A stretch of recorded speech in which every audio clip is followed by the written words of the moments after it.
What's up, y'all? It's Jessie Reyez, and you're out here with TheHipHopGuru.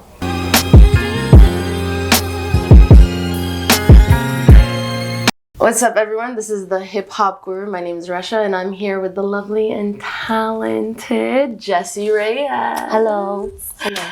So you are at the final stretch of your tour. How are you feeling now that we're ending the North American tour? You're about to head over to Europe in January. Feeling happy, feeling ready, feeling powerful, feeling present, feeling tired but blessed, you know?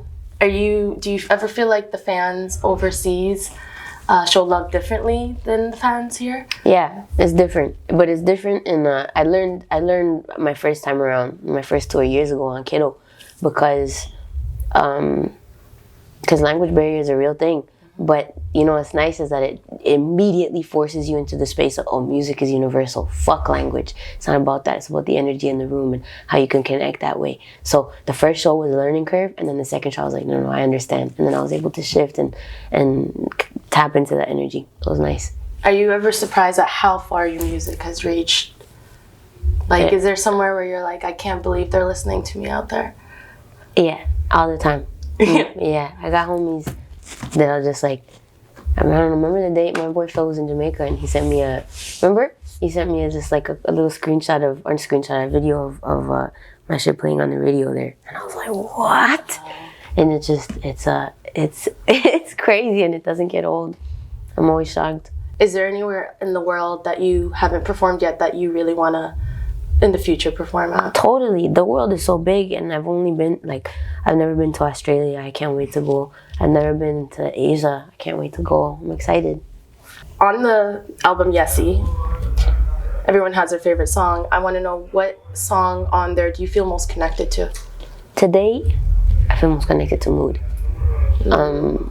It's like the thesis. It's a thesis to where I was at, to how I'm feeling, to where I'm going. It encompasses a lot. Mm-hmm.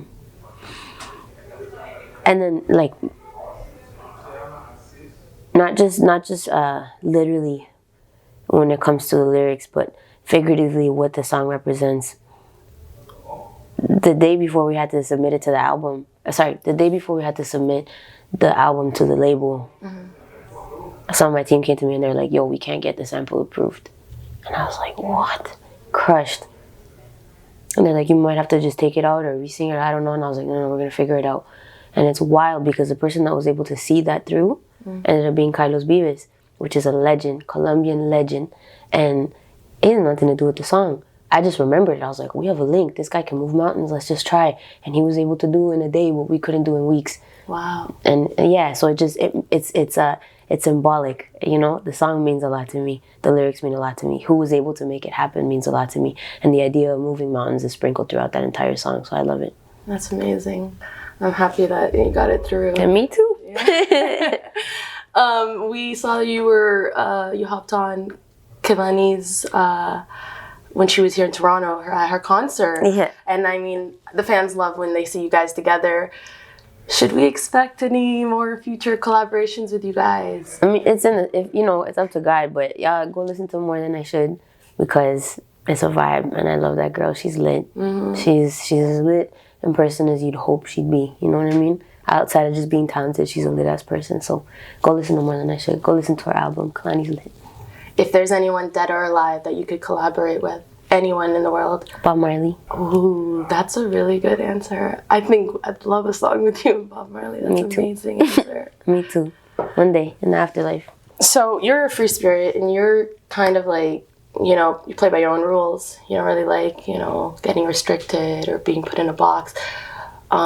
With that, like from the beginning, working on music by yourself with your guitar alone, and then moving into now with working with teams in the studio, do you ever feel like you have to set boundaries to make sure your vision, you know, isn't skewed? And like, you know, does anybody's vision ever impact how you were seeing your own music, your own album, pushes you away? Like, basically, how do you set your boundaries? I've learned this I've learned these last couple of years that no is a full sentence, and I've very much leaned into that space. I've learned to be more in touch with my intuition, and it's also been nicer to come to a space where I trust myself a lot more than I used to. That being said, I also know there's balance, and I also know that it's natural for human beings to have egos, and sometimes you just need to check yourself to make sure that I'm not driving home a decision just because it came from me, and relying on my team and people whose opinions I respect. Because sometimes if you're too close to it, all you see is red, and they're like, wait, step back, and it's a rose, and you just didn't see it right. You know, sometimes you need an additional perspective, but sometimes you don't. But understanding when to use the compass comes down to discernment. It comes down to intuition. So I lean on that first. And it's a matter of understanding what room I'm in and what space I'm in. Like if we're working on something for me and it's my project, everybody who is around me knows that I'm driving, you know? And if you don't, then leave. And it's nothing, no disrespect. It doesn't have to be any animosity involved. It can just be a matter of this is what it is, and then it's what it is, what it is. But if I'm walking into a room and I'm, like, for example, if I get called into a session and I'm a writer, I walk in there with an understanding that we're making something, and I'm not going to be the forefront of it. It's the artist. So I walk in there understanding my role and understanding what I'm bringing to the table. The same way that when I'm in the room and it's for me, I understand that it's for me, and I'm expecting that same sort of respect. But I'm just communicative a lot more and transparent, and yeah, I just, The Four Agreements is a really good book.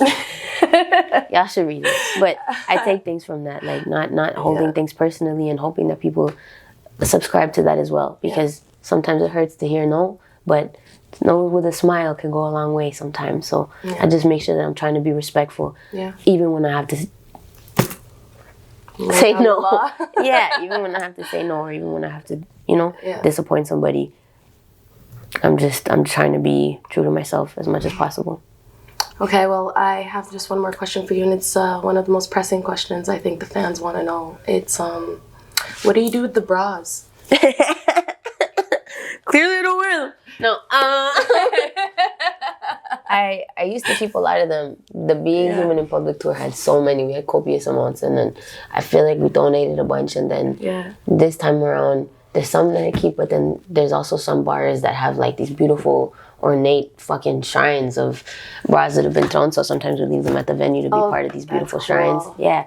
And then sometimes people like write notes in them, so make sure I take photos, and then we keep those. And then there's people that stick like letters in the cups and shit. And so I get the letters, and it's nice, man. Call it a boob K. Big beautiful boob K. That's amazing. Yeah, you ever just like, oh, this is my size? Hell yeah, one or two may or may not. Bras are expensive. That's how you know your fan loves it. It is love, man. I've seen some that I'm like, golly, like, this is like, those. Yes, people is love. It's amazing. Love. I appreciate it very much. I appreciate it a lot. It's sick and it's interactive, because that's a part of somebody. Yeah. As funny as somebody wants to talk about like a bra, whatever, but it's something that someone's able to contribute, and now it's a focal point of the show. 100%. So we're co-creating this moment, I love that. Yeah, no, that's sweet. I think, how many do you think you're gonna collect today? I don't know. We'll see.